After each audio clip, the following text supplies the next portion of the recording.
warahmatullahi wabarakatuh.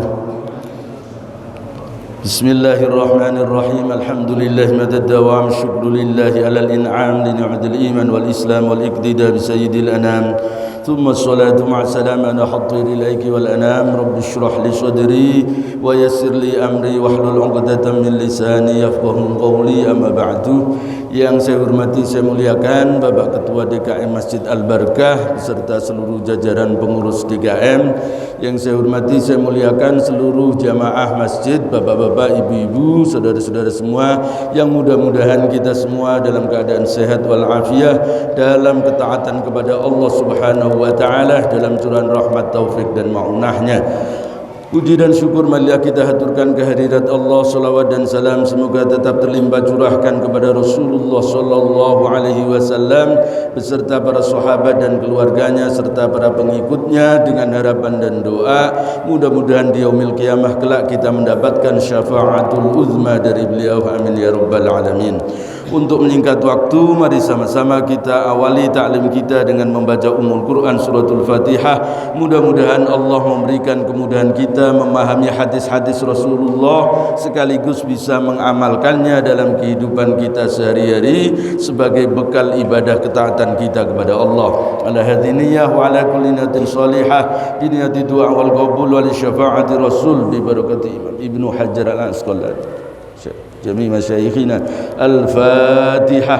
أعوذ بالله من الشيطان الرجيم. بسم الله الرحمن الرحيم. الحمد لله رب العالمين الرحمن الرحيم مالك يوم الدين. إياك نعبد وإياك نستعين اهدنا الصراط المستقيم صراط الذين أنعمت عليهم غير المغضوب عليهم ولا الضالين. بسم الله الرحمن الرحيم. قال المصنف رحمه الله تعالى ونفعنا به وبعلومه في الدارين آمين. Kita lanjutkan pembahasan malam ini, yaitu tentang zikir setelah sholat. Kemarin sudah kita tuntaskan, yaitu sifat sholat, tata cara atau kaifiyah sholat, mulai dari takbiratul ihram sampai terakhir kemarin pembahasan tentang salam. Nah, sekarang kita membahas tentang zikir setelah sholat. Bismillahirrahmanirrahim. Wa 'anil Mughirah bin Syu'bah, dari Mughirah bin Syu'bah radhiyallahu anhu, anna Nabiy sallallahu alaihi wasallam, sesungguhnya Nabi sallallahu alaihi wasallam, kana yaqulu fi duburi kulli salatin maktubah, Nabi itu berdoa, membaca zikir, ya, fi duburi kulli salatin maktubah, setiap selesai salat fardu, setelah salat fardu, selalu, ya, setiap artinya berarti terus menerus, ya, selalu kalau sudah salat fardu beliau membaca apa? La ilaha illallah wahdahu la syarikalah lahul mulku wa lahul hamdu wa huwa ala kulli syai'in qadir. Allahumma la mani'a lima a'taita wa la mu'tiya lima mana'ta wa la yanfa'u dzal jaddi minkal jadd. Nah, artinya apa ini? Ini pelajaran penting dari hadis ini adalah zikir setelah sholat itu kira-kira keras atau pelan? Keras atau pelan? Ini tanda bahwa zikirnya Nabi setelah sholat itu tidak dibaca dengan pelan. Kalau pelan, nggak mungkin ada riwayat ini. Bagaimana kalau zikirnya cuma pelan-pelan? Kayak orang sholat diem zikirnya. Lah, baca apa? Nggak tahu sahabat. Ini menandakan bahwa Nabi Muhammad zikirnya setelah sholat itu dibaca dengan keras. Karena apa? Riwayat ini menyatakan, Mughirah bin Syu'bah, Nabi setiap kali selesai sholat beliau membaca la ilaha illallah wahdahu la syarikalah, sampai kemudian Allahumma la mani'a lima a'taita dan seterusnya itu. Ini menandakan bahwa zikir itu bil jahri, bukan bisirri atau bil khaufi, ya, dengan keras. Ya, tetapi kerasnya bukan kemudian keras yang teriak-teriak kayak orang kesurupan, ya, enggak, ya. Artinya apa? Kalau ada orang yang berpandangan bahwa zikir setelah sholat itu enggak boleh dengan keras, sama sekali tidak sesuai dengan fakta sejarah. Ya, Mughirah bin Syu'bah meriwayatkan hadis ini, Bukhari Muslim yang meriwayatkan, hadis paling sahih, enggak ada hadis melebihi kesahihan muttafaq alaih ini. Artinya bahwa ini menjadi dalil yang tegas bahwa zikir setelah sholat itu dibaca dengan keras. meskipun boleh kalau ada orang zikir kemudian pelan, ya. Misalnya imamnya zikirnya pelan, ya udah makmumnya jangan kemudian keras, ngikut saja, makmum itu ikut saja apa yang dilakukan oleh imam. Nah, artinya kalau seandainya zikirnya itu pelan, ya nggak apa-apa juga.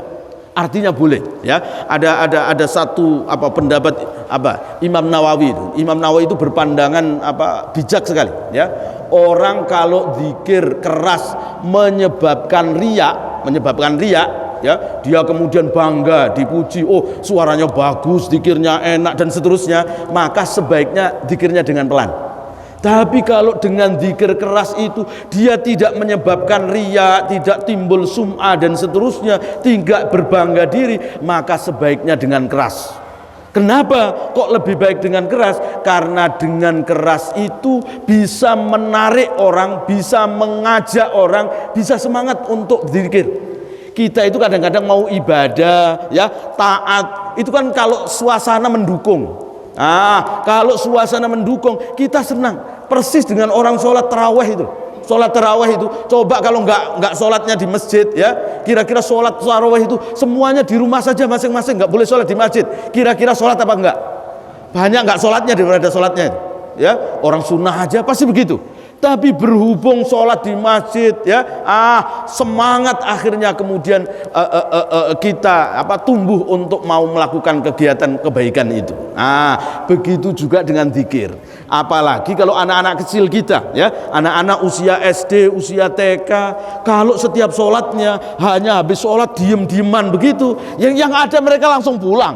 Ngapain? Apalagi malah bercanda. Ya, tapi kalau ada zikir bareng-bareng bersama-sama, mereka akan ikut, lama-kelamaan, ya, terekam dalam suaranya, di telinganya. Oh, ada zikir, astagfirullah, la ilaha illallah dan seterusnya.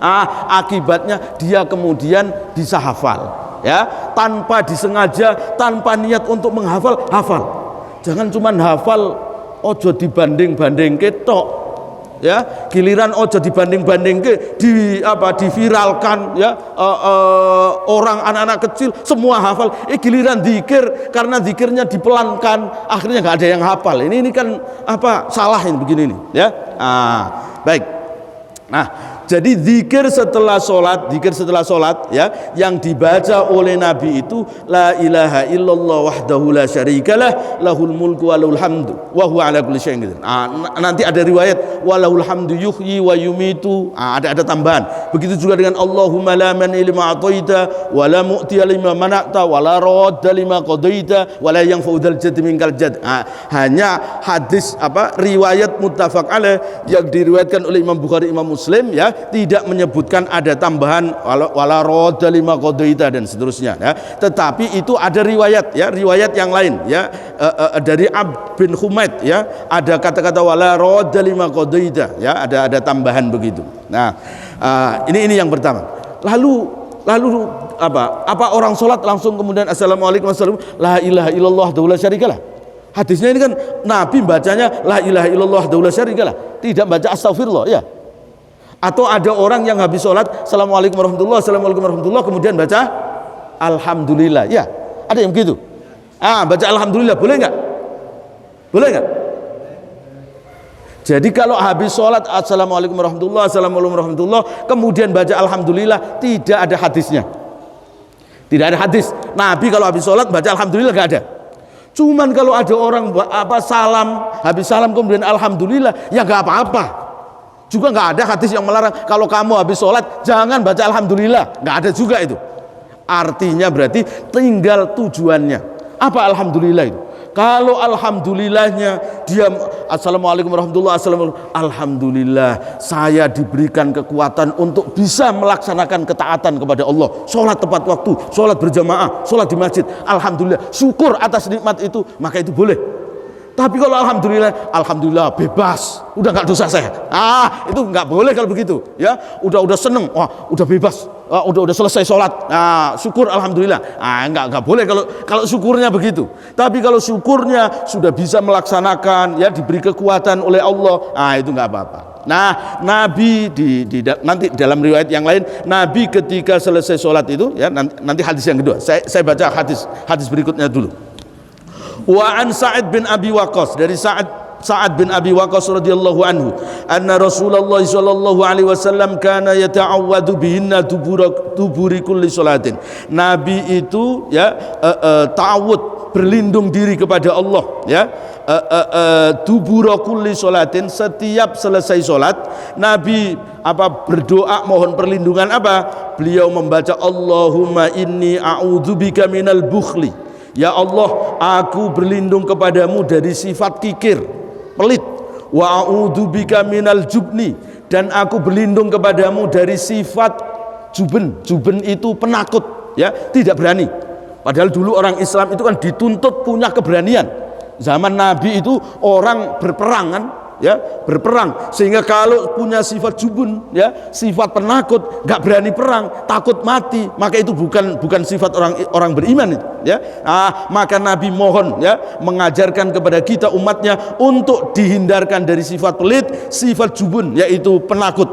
Wa a'udzubika min an uradda ila ardalil umur, ya, dan berlindung dari terbaliknya atau kembalinya usia yang paling rentan. Maksudnya apa? Usia umur yang lemah, yaitu maksudnya pikun. Anak kecil itu kan memori otaknya belum bisa bekerja dengan normal. Orang ketika sudah lanjut usia, maka dia kemudian ada haram itu pikun. Pikun ini maka Nabi, ya, mengajarkan kepada kita berdoa agar kita dihindarkan dari pikun. Kenapa kok kita Nabi sampai minta doa begini, ya? Karena agar kita bisa melaksanakan ibadah tetap terus-menerus kita lakukan sepanjang hayat kita. Karena kalau orang pikun kan dia kemudian sudah tidak berkewajiban. Kalau tidak berkewajiban berarti dia tidak punya pahala, ya, tidak berpahala. Taruhlah misalnya di usia 60 tahun, usianya sampai 80, mulai 60 sampai 80 dia sudah pikun, maka sudah tidak dinilai lagi, ya. Dia hidup tetapi hidupnya, ya, tidak ada gunanya, orang nggak dinilai apa-apa, ya. Padahal orang hidup itu, ya, tujuan satu-satunya adalah untuk beribadah kepada Allah. Kalau ada orang, ya, selama fisiknya sudah tua tapi tidak pikun, maka dia peluang untuk mendapatkan pahala tetap ada, meskipun dia tidak bisa melaksanakan seperti dulu. Ini pentingnya dalam Islam itu, kalau orang masih usia muda, maka selagi muda perbanyak ibadah. Jangan kemudian masa muda dihabiskan untuk foya-foya, untuk senang-senang. Gak pantas kayaknya anak muda kok di masjid melulu, ya. Jadi pria musola, ya, pria masjid, primas, ya. Gak begitu konsep Islam itu. Anak muda itu justru lebih banyak untuk beribadah. Kenapa? Karena ini investasi pahala. Kalau nanti dia sudah tua, waktu masih mudanya, fisiknya masih kuat, ya, dia senantiasa sholat berjamaah di masjid, Senin Kemis tidak pernah ketinggalan, puasa ayyamil bid, tahajud, sholat witir, sholat duha, nggak pernah ketinggalan. Nanti saat sudah tua, sudah tidak kuat lagi, fisiknya sudah tidak kuat lagi, maka dia tetap mendapatkan pahala. Itu enaknya. Kalau masih muda, masih fisiknya kuat, dia rajin ibadah. Tapi tadi kalau masa mudanya dihamburkan untuk foya-foya, bukan untuk ibadah, maka saat tua nggak dia kasih apa-apa. Orang dia nggak menanam, ya, nggak melakukan sesuatu kebaikan ketika masa mudanya. Nah, ini sebabnya Nabi meminta kepada Allah, berlindung kepada Allah agar tidak pikun. Gampangnya begitu, tidak pikun. Tujuannya apa? Agar dia tetap, orang beriman itu tetap mendapatkan pahala meskipun dia tidak melakukan ibadah. Karena dulu investasi ketika dia masih muda, ketika dia masih normal, masih sehat, dia rajin ibadah. Wa a'udzubika min fitnatid dunya dan aku berlindung kepadamu ya Allah min fitnatid dunya, dari fitnah dunia, wa a'udzubika min adzabil qabri, dan mohon perlindungan, aku mohon perlindungan kepadamu ya Allah dari siksa kubur. Nah, ini juga ini pandangan bahwa siksa kubur itu ada. Ada sementara kalangan yang menyatakan enggak ada siksa kubur itu. Ya, orang itu disiksa itu ya nanti saat hari kiamat, selama di kuburan ya nggak ada siksa. Itu pandangan sama sekali tidak benar. Ada kalangan Mu'tazilah itu ya, kalangan aliran dalam Islam, ada aliran Mu'tazilah itu menyatakan bahwa tidak ada alam kubur, siksa kubur nggak ada, siksa kubur nggak ada. Orang ketika meninggal yaitu tempat kuburannya itu sebagai peristirahatan terakhir. Karena peristirahatan terakhir, ya udah berarti tidur aja, nggak ada siksa, nggak ada nikmat. Ini sama sekali tidak benar. Karena apa? Karena Nabi berdoa mohon perlindungan kepada Allah dari fitnah, dari azab kubur. Berarti apa? Siksa kubur itu pasti ada. Nah ini. Baik, kita lanjutkan. Wa an Tsauban radhiyallahu anhu, dari Tsauban radhiyallahu anhu, kana Rasulullah sallallahu alaihi wasallam, Rasulullah sallallahu alaihi wasallam idzan sharafa min salatihi, kalau Nabi sudah selesai salatnya, istaghfarallaha salasan, Nabi baca istighfar 3 kali. Nah ini, maka astaghfirullah, astaghfirullah, astaghfirullah, minimal itu. Ada astaghfirullahal azim, dalam riwayat yang lain astaghfirullahal azim alladzi la ilaha illahu wal hayyul qayyum, astaghfirullahal azim alladzi la ilaha illa wal hayyul qayyum wa atubu ilaih, ya, wa atubu ilaih. Minimal baca astaghfirullah, astaghfirullah, astaghfirullah. Ini ada yang menarik ya. Para ulama itu ya, ketika baca la ilaha illallah wahdahu la syarikalah ya, itu ada hadis Nabi yang menyatakan orang baca la ilaha illallah wahdahu la syarikalah lahul mulku wa lahul hamdu yuhyi wa yumiit wa huwa ala kulli syai'in qadir 10 kali.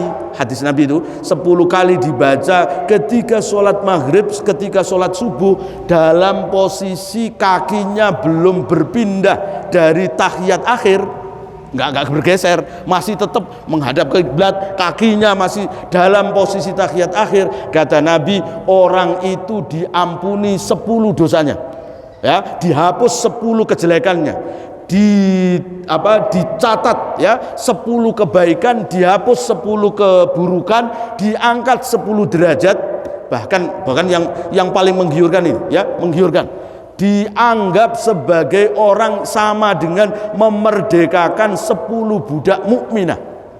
10 budak mukminah. 10 budak itu kalau zaman sekarang kalau masih ada di mana? Afrika Selatan, mana yang terkenal perompak itu apa? Somalia. Di Somalia itu masih ada budak ya, budak zaman sekarang masih ada di Somalia. Itu budak, satu budak harganya rata-rata 50 juta. 50 juta. Nah, kalau 10 budak berarti 500 juta. Sekali sholat maghrib 500 juta. Ya, subuh 500 juta. Berarti 1 miliar. Kita kalau membaca la ilaha illallah wahdahu la syarikalah lahul mulku wa lahul hamdu wa huwa ala kulli syai'in qadir 10 kali, kakinya belum berpindah ya dari tahiyat akhir, maka sama dengan setiap harinya 1 M. Coba itu enaknya jadi orang Islam itu ya. Maka dulu para ulama itu ya, kadang-kadang ada yang kenapa kok kemudian kalau maghrib, kalau subuh tidak 10, padahal di hadisnya itu Nabi menyebutkan 10. Itu pinternya para ulama kita itu ya. Para ulama menyatakan agar tetap 20. Intinya kan 20. Nabi subuhnya 10, maghribnya 10. Kemudian dicicil ya, la ilaha illallah wahdahu la syarikalah itu habis sholat zuhur 4 kali ya, asar 4 kali, maghrib 4 kali, isya 4 kali, subuh 4 kali, jumlahnya 20. Jadi tetap saja dapat. Jadi dicicil. Kenapa kok dicicil? Takut kalau makmumnya kemudian keburu pulang. Ya, karena apa? Karena orang kalau zikir, ya, zikir sebelum imam mengganti posisi duduknya, maka sebaiknya makmum jangan pergi dari tempat itu. Ya. Jadi makmumnya itu tetap berada posisinya, harus tetap di masjid. Jangan kemudian assalamualaikum langsung makmumnya pergi. Imamnya masih dzikir la ilaha illallah wahdahu la syarika, ditinggal. Ini nggak benar begini ini. Ya nggak benar. Jangan kemudian ya kan dzikir itu sunnah saja. Ya emang kalau sunnah kemudian nggak usah dikerjain. Ya, yang baik itu ya kalau minimal kalau imam sudah berpindah dari dia tidak tahiyat akhir.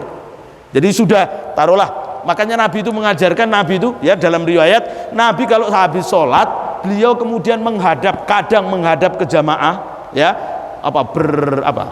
berbelok 180 derajat, artinya menghadap ke jamaah, atau Nabi 90 derajat, kadang menghadap ya ke kanan, kadang menghadap ke kiri ya. Tujuannya apa ini? Agar jika ada para sahabat yang dia karena terburu-buru, ada keperluan mendesak, agar dia bisa pergi. Ini isyarat, Nabi mengisyaratkan, gampangnya isyarat kamu ya. Jadi dengan Nabi sudah berbelok ya, yang tadinya menghadap kiblat kemudian menghadap ke kanan atau menghadap ke kiri atau menghadap ke jamaah, ini artinya memberikan keleluasaan kepada para sahabat kalau ada keperluan tidak bisa zikir ya, tidak ikut sampai doa, maka nggak apa-apa, silakan pulang. Tapi sebelum itu tidak boleh. Nah, cuman kalau sekarang enggak. Kalau imamnya kemudian menghadap ke jamaah, malah jamaahnya mau pergi nggak berani ya.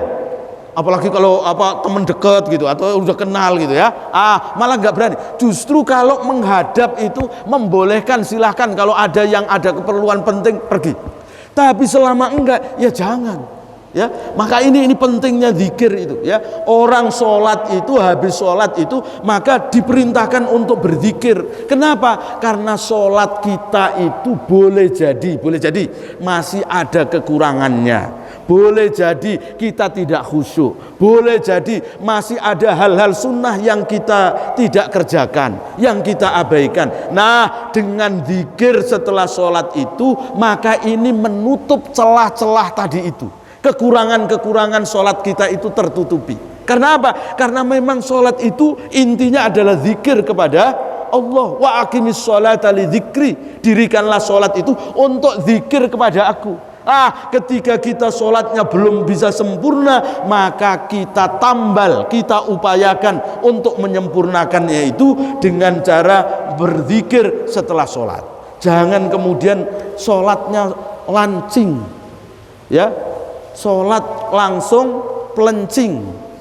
Orang Jawa biasanya begitu ya, orang lancing, sholat langsung pelencing. Jadi assalamualaikum ya, orang bilang Allahumma antas salam, dia Allahumma lantas jalan ya. Jadi nggak mau zikir. Ini nggak benar ya.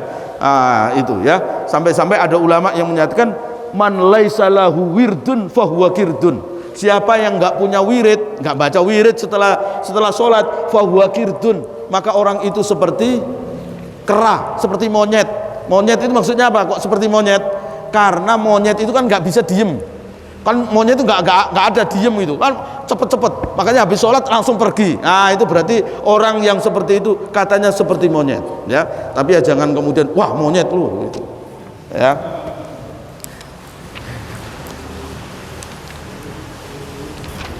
Kita lanjutkan.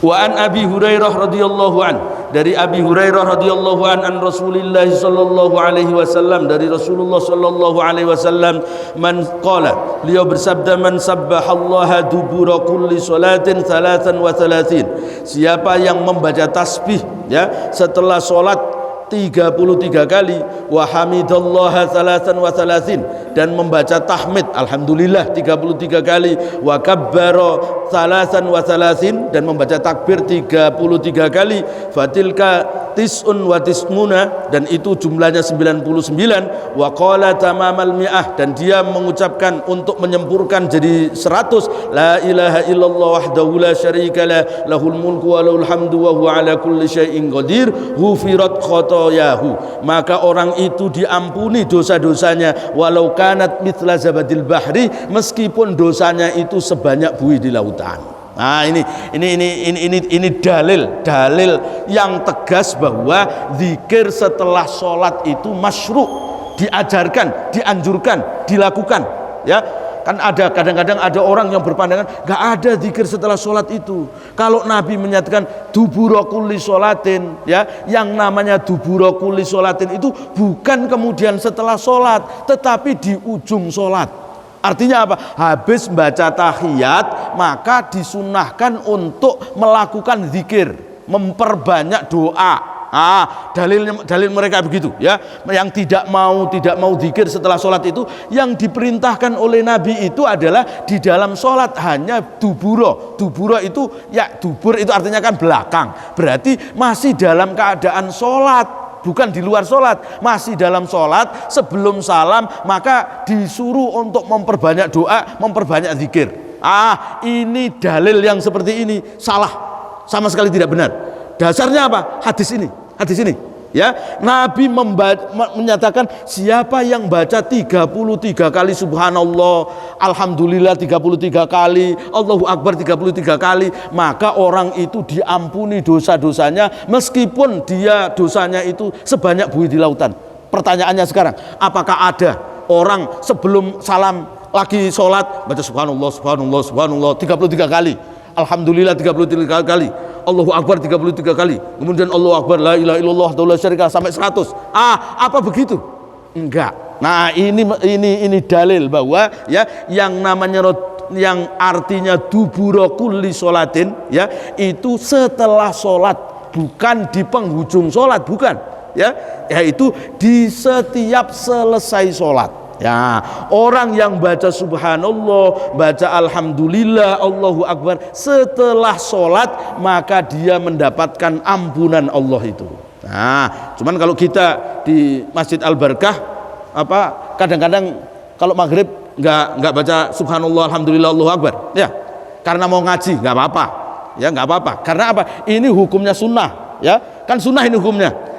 Tapi menuntut ilmu kita ngaji biar dapat waktunya lebih banyak, ya nggak apa-apa juga, karena ada sesuatu yang lebih baik, ya. Jadi setidak-tidaknya kalau kita, jadi ada namanya orang itu kalau al-ma'dzur, ya, orang yang sibuk dengan sesuatu yang wajib dan dia meninggalkan sunnah, maka yang sunnah itu tetap dianggap dilakukan. Tapi kalau ada, ya, fahuwa ma'dzur, ya, wa man syaghalahu sunnatan, ya, orang yang sibuk dengan sunnah dan meninggalkan yang wajib, maka orang itu maghrur. Maghrur itu artinya tertipu. Jadi kalau ada orang, taruhlah misalnya ini, kita sunnah hukumnya baca subhanallah, alhamdulillah, Allahu akbar 33 kali setelah sholat maghrib, tapi tujuannya adalah agar nanti waktu untuk ngaji lebih banyak, maka itu boleh.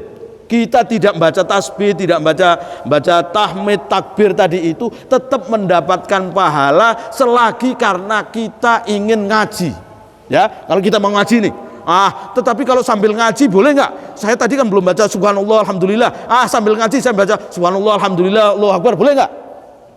Boleh nggak? Kira-kira boleh nggak? Kalau ngaji jangan ada aktivitas lain. Ngaji itu ya serius, konsentrasi, ya. Kok misalnya, setelah pulang tadi saya belum baca zikir, ya baru boleh, silahkan, ya, sambil jalan pulang subhanallah, subhanallah, subhanallah, subhanallah, alhamdulillah, alhamdulillah, alhamdulillah, Allahu akbar, Allah. Lagi ngaji jangan, ya, apalagi pakai HP. Saya senang di sini nggak ada yang pakai HP, ya. Lagi ngaji buka HP. Ngaji itu harus konsentrasi, jangan sampai nanti salah paham, ya. Maka meskipun lagi ngaji, ya, jangan tadi belum baca tasbih, ya saya baca subhanallah dulu dah, 33 kali, ya, tahmid, takbir, enggak, ya. Lebih baik dengerin ngaji saja. dengerin ngaji. Orang yang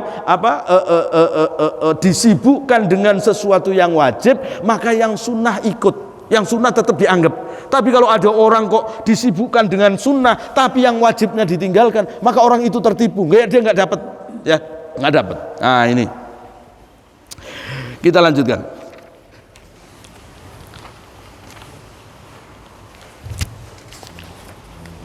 Wa an Mu'ad bin Jabal, dari Mu'ad bin Jabal, anna Rasulullah sallallahu alaihi wasallam qala lahu, Rasulullah bersabda kepada Mu'ad. Mu'ad ini hadisnya lengkapnya itu Nabi ketika ngomong kepada Mu'ad bin Jabal ini sambil beliau pegang dadanya Mu'ad, ya.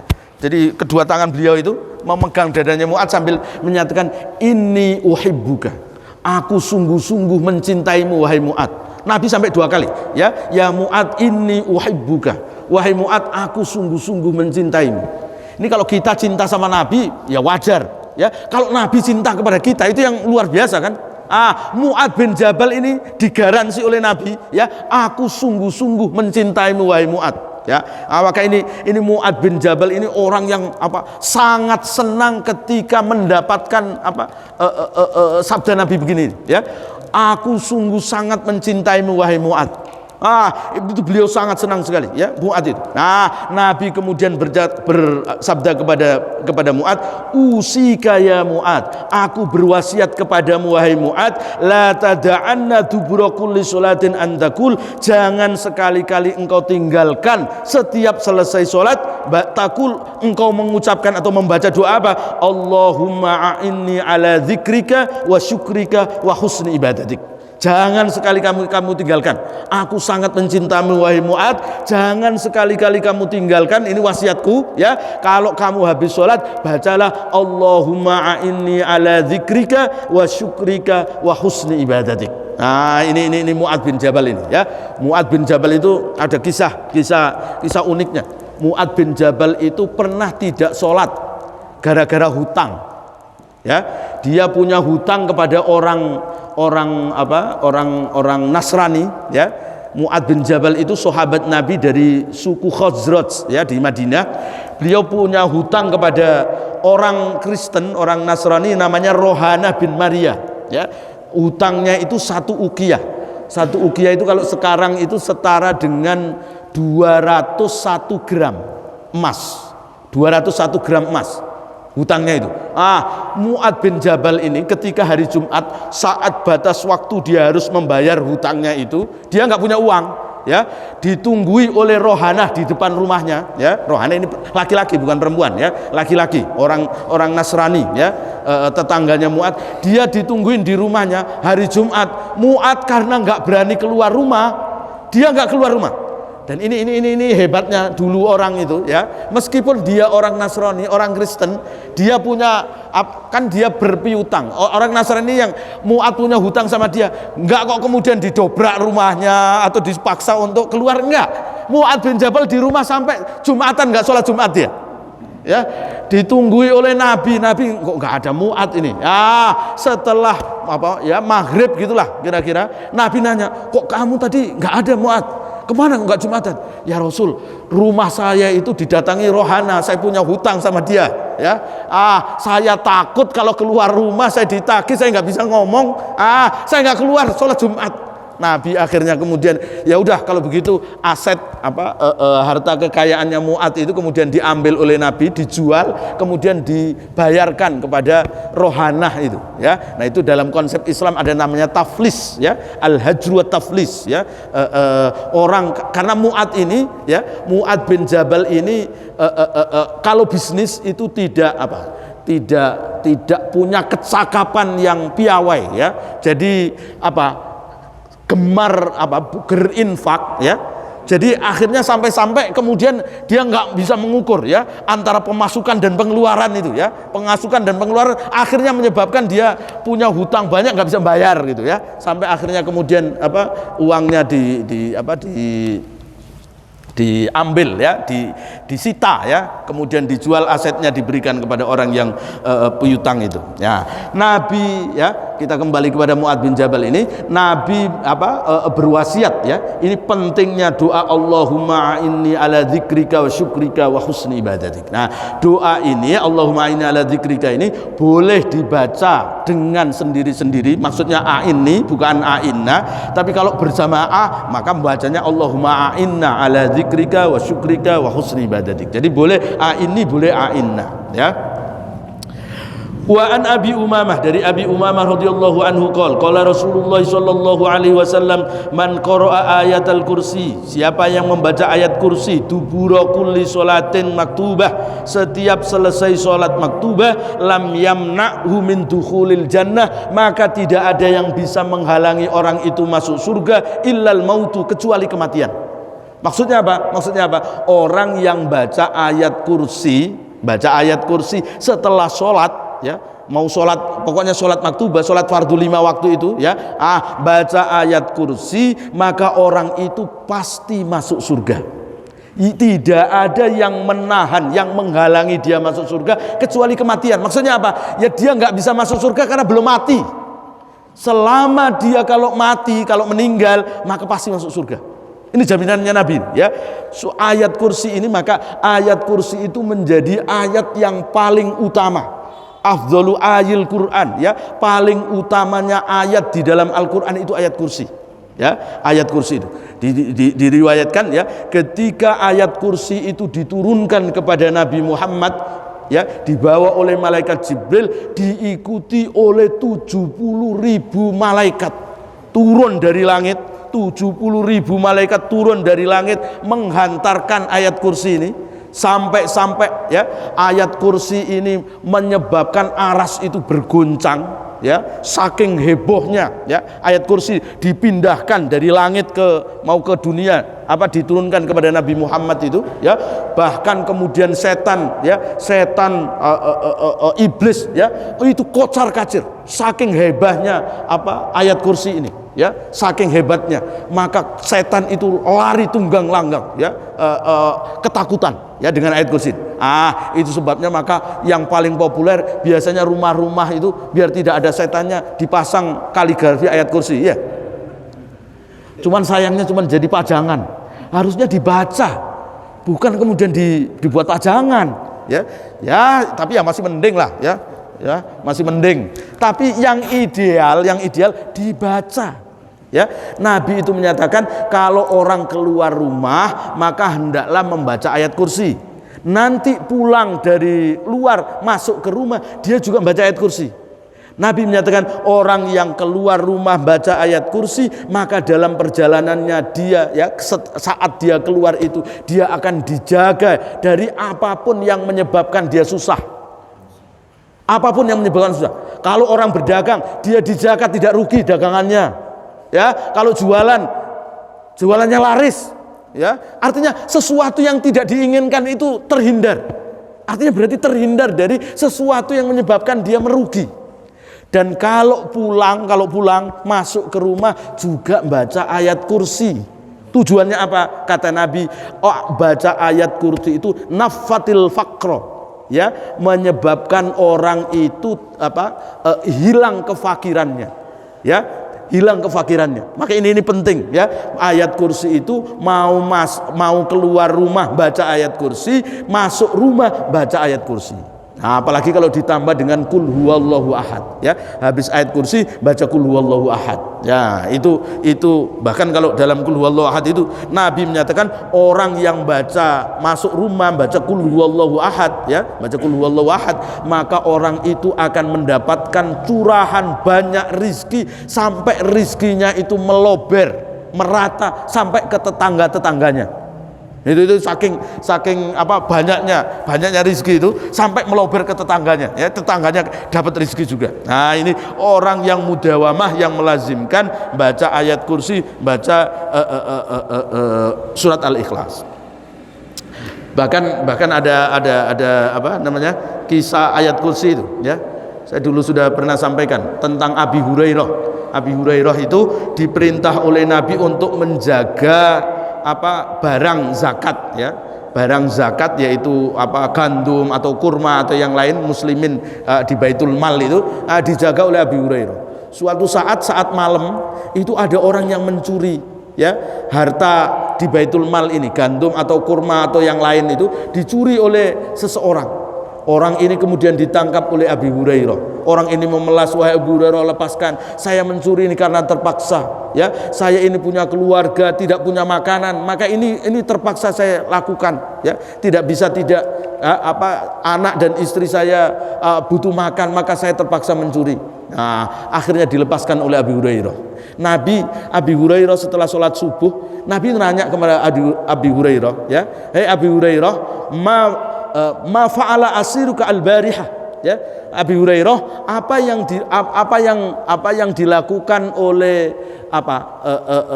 tawananmu tadi malam? Abi Hurairah nggak cerita sama Nabi cuma nanya apa yang dilakukan oleh tawananmu tadi malam itu. Wah, akhirnya kemudian Abi Hurairah cerita, ya Rasul, karena dia memelas ya, dia ngambil barang di Baitul Mal, dia memelas karena dia katanya susah ya, nggak punya makanan untuk anak dan istrinya, maka saya lepaskan. Kata Nabi, innahu qad kadzab ya, sayaud ya, orang itu bohong dan dia akan kembali lagi. Maka Abi Hurairah, wah kalau begitu nanti malam saya akan jaga lagi. Ternyata benar, orang ini datang lagi, nyuri lagi, ditangkap lagi oleh Abi Hurairah. Orang ini memelas lagi ya, lebih melas lagi ya, ini terpaksa saya nggak bisa lagi, karena kemarin makanannya kurang atau bagaimana gitu yang dicuri itu, maka sekarang saya mencuri lagi karena ini terpaksa, sama sekali nggak bisa. Akhirnya kemudian nggak tega Abi Hurairah, dilepas lagi. Nabi nanya lagi subuh, habis sholat subuh ditanya, Abi Hurairah menyatakan, ya karena mau melas saya nggak tega ya Rasul. Nabi menyatakan dia bohong, nanti dia akan datang lagi. Benar, malam ketiga orang ini datang lagi. Saat ditangkap dia menyatakan, Abi Hurairah, aku akan laporkan kamu kepada Nabi Muhammad ya, aku akan laporkan, aku sudah nggak percaya lagi, 2 kali kamu bohong ya, cuman nge-PHP-in doang. Sekarang nggak bisa lagi, nggak ada, pokoknya saya tangkap kamu. Orang ini menyatakan, hei Abi Hurairah, kalau kamu mau melepaskan aku akan ajari doa agar kamu tidak bisa digoda oleh setan, iblis nggak akan bisa menggodamu. Apa itu? Bacalah ya, kata siapa? Kata orang itu, bacalah setiap sholat ya ayat kursi, Allahu la ilaha illa wal hayyul qayyum sampai selesai. Akhirnya dilepaskan. Nabi nanya lagi, apa yang dilakukan oleh tawananmu tadi malam? Ya Rasul, karena dia ngajari aku ya ayat kursi itu, maka aku lepaskan. Nabi menyatakan dia benar ya, di ama innahu shadaq ya, dia kali ini benar ya, wa innahu lakadzub, walaupun dia yang kemarin-kemarin itu dia bohong semua itu, tapi ngajarin kamu ayat kursi setiap kali sholat, habis sholat baca ayat kursi, itu benar ya, itu tidak bisa diganggu oleh setan.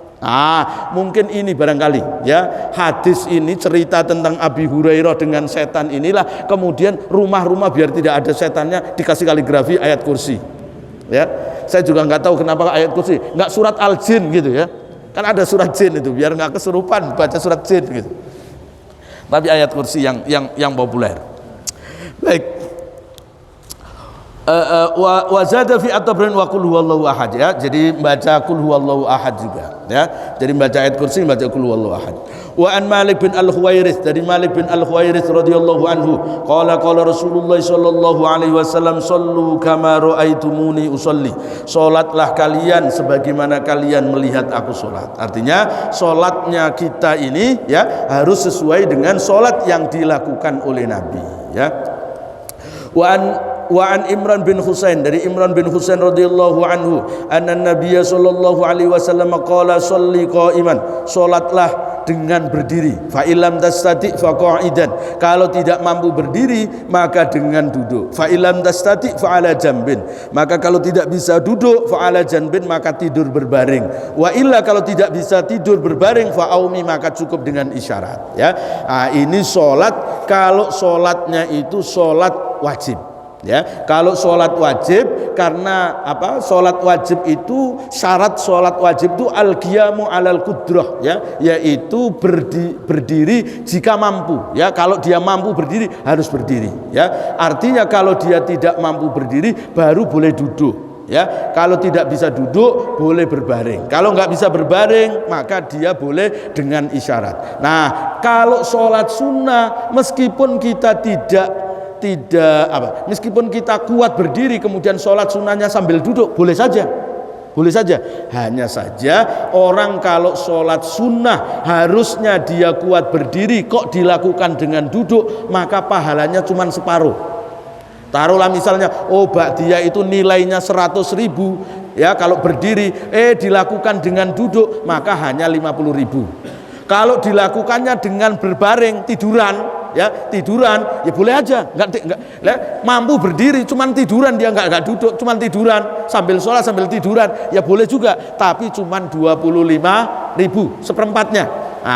Maka sedapat mungkin kalau kita bisa berdiri ya melaksanakan meskipun sholat sunnah dilakukan dengan berdiri ya. Kalau tidak bisa duduk, tidak bisa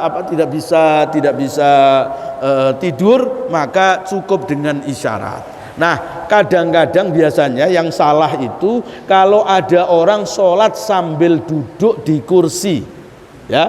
Kalau duduknya di kursi itu karena tidak kuat berdiri, ya, maka boleh dia duduk, ya, duduk di kursi boleh. Tapi kalau nanti dia seandainya dia bisa rukuk, ya, dia bisa rukuk seperti rukuknya orang berdiri, maka dia harus rukuk, ya, nggak boleh kemudian rukuknya dengan isyarat. Atau kalau sujud dia bisa sujud, maka harus sujud. Jadi nggak sah kalau sholat fardu, ya. Kadang-kadang ada orang yang sebenarnya dia karena nggak kuat saja, misalnya apa? Kalau berdiri kan agak lama, ya, misalnya kena asam urat atau apa gitu ya. Kemudian kalau berdiri dia tidak kuat, maka sholatnya sambil duduk di kursi boleh. Tapi kalau dia rukuk bisa, rukuk kan cuman paling cuman beberapa detik doang. Kalau rukuknya dia kuat, maka dia wajib rukuk. Ya, rukuk dengan sempurna, sujud juga harus dengan sempurna. Walaupun nanti berdiri dia duduk lagi, nggak apa-apa. Ya, tapi kalau dia bisa rukuk, dia sujud, tapi dia duduk dengan rukuk sujudnya pakai isyarat saja, maka tidak sah. Ya, jadi tidak sah. Karena apa? Karena dia mampu melakukan rukun dengan sempurna. Kecuali kalau memang dia tidak bisa rukuk, dia tidak bisa sujud, tidak bisa kuat untuk berdiri, ya nggak apa-apa. Sholat sambil duduk di kursi, pakai isyarat saja, nah itu boleh, ya. Jadi ini sholatnya orang yang dalam keadaan sakit. Wa an Jabir radhiyallahu anhu anna Nabiy sallallahu alaihi wasallam qala limaridin. Nabi sallallahu alaihi wasallam bersabda kepada orang yang sakit, ya, shalla ala wisadatin, yang sholat di atas kasur, ya, di atas bantal atau di atas kasur, ya. Faroma biya, Nabi kemudian membuang bantalnya itu, ya. Wa qala sholli alal ardi, ya, sholatlah kamu di tanah, ya, di atas tanah. Ya, ini statokta jika kamu mampu. Wa illa, kalau tidak mampu, fa'aumi imaan, maka kamu cukup memberi isyarat. Wa ja'al sujudaka afadha min ruku'ika, dan jadikanlah sujudmu itu lebih rendah daripada rukukmu. Artinya orang sholat di bantal, maksudnya apa? Orang sholat di kasur. Orang kalau sholat di kasur itu kan, kasur ini kan apa namanya? Membel, ya. Mendal, kan gitu. Nggak boleh orang sholat begitu itu, ya. Karena apa? Kalau sujud posisinya namanya juga kasur, ketika disujudi kan, artinya mendal begini kan. Itu nggak boleh. Nabi melarang orang sholat itu di kasur dalam kondisi, karena ketika diinjek kan ke bawah, ketika ditekan jadi ke bawah, nah saat ke atas, nah itu nggak boleh, ya. Artinya kalau mau sholat ya harus di tanah begini. Nah, kalau dia tidak bisa, maka sholatlah cukup dengan isyarat.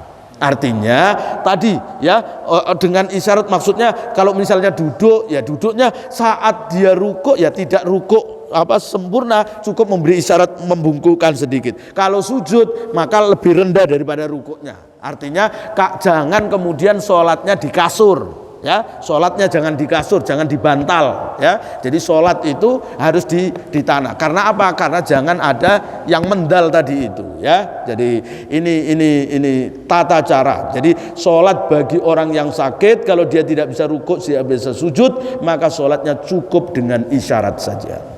Baik, sampai di sini hadisnya sudah selesai di bab ini, ya. Ada yang mau bertanya? Cukup? Cukup, ya. Baik, mari sama-sama kita tutup taklim kita dengan doa kafaratul majlis. Mudah-mudahan apa yang kita bahas membawa manfaat bagi kita. Subhanakallahumma bihamdik asyhadu an la ilaha illa anta astaghfiruka wa atubu ilaik. Wallahu muwaffiq lakum. Assalamualaikum warahmatullahi wabarakatuh.